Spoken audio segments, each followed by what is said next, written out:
A thoughtful and reflective welcome to this particular video, which is titled A Cry from Gaza. This is a poetry which I came across, which I have reformatted to a certain extent to reflect the sadness, the suffering of people in both Israel and Gaza.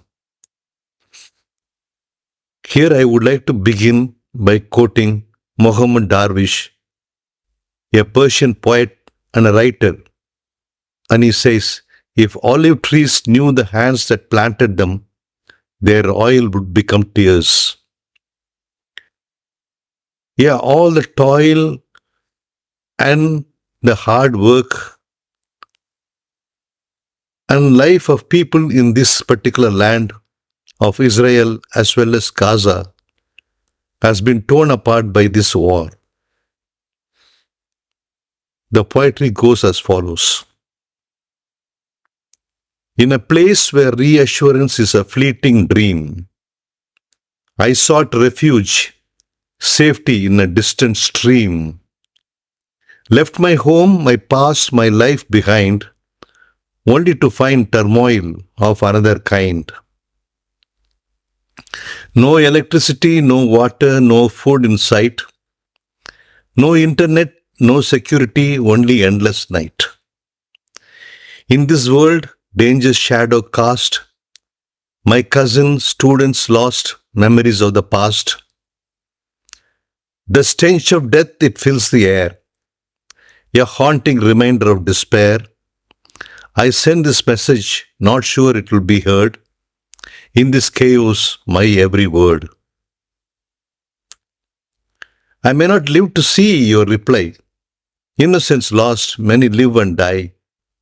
Remember me, I implore, in this strife, amidst the chaos, the danger, and the threat to life. Spread the truth, let it be known. Innocence they claim, but it is overthrown, targeting hearts, souls, and homes. The plight of the innocent in silent moan. A chapter dark like history's vile, what Hitler wrought, now on another mile. I yearn for the day this nightmare will mend.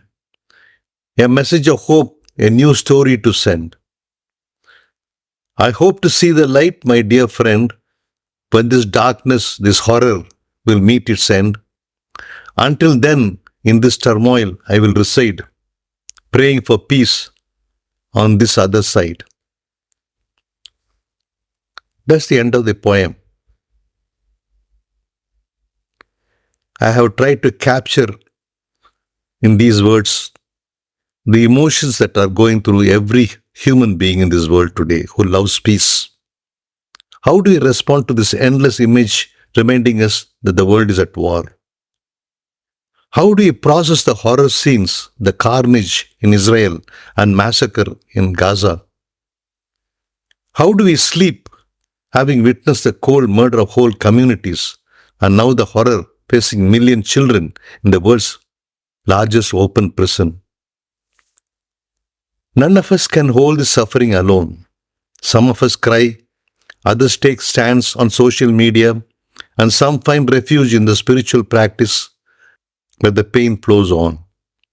How does our spiritual realization illuminate this darkness? Can we find it in our hearts to stop adding horror to horror, violence to violence, injustice to injustice? Revenge has never been the path to peace. It only breeds more hatred and inevitably comes back the next time round. By responding to atrocities with atrocities, we are planting the seed of our own destruction, which begins with the destruction of our own humanity. Let our heart break wide open. Let it help our mind sift through the narratives that no longer serve life. Let it pull back the veils, revealing the long chain of relationships we belong to, shaped over millennia by ancestors whose pain we either perpetuate or heal. If you are called to be a fervent voice for peace in this world, by all means, not everyone can.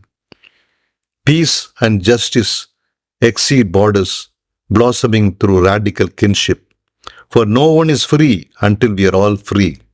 May we uplift each soul's dignity. Our lives are one life, one breath, one mother. This is a message which is very powerful. I hope it reaches out to many people. At least in our intentions, let us send out peace. Let us send out our plea through our intentions to mitigate the suffering of millions of people. This is what I wanted to share with you, this rather emotional video, which I felt is a need of the hour. Thank you for listening and watching. Let us have a prayerful thought on this day for the millions of suffering souls.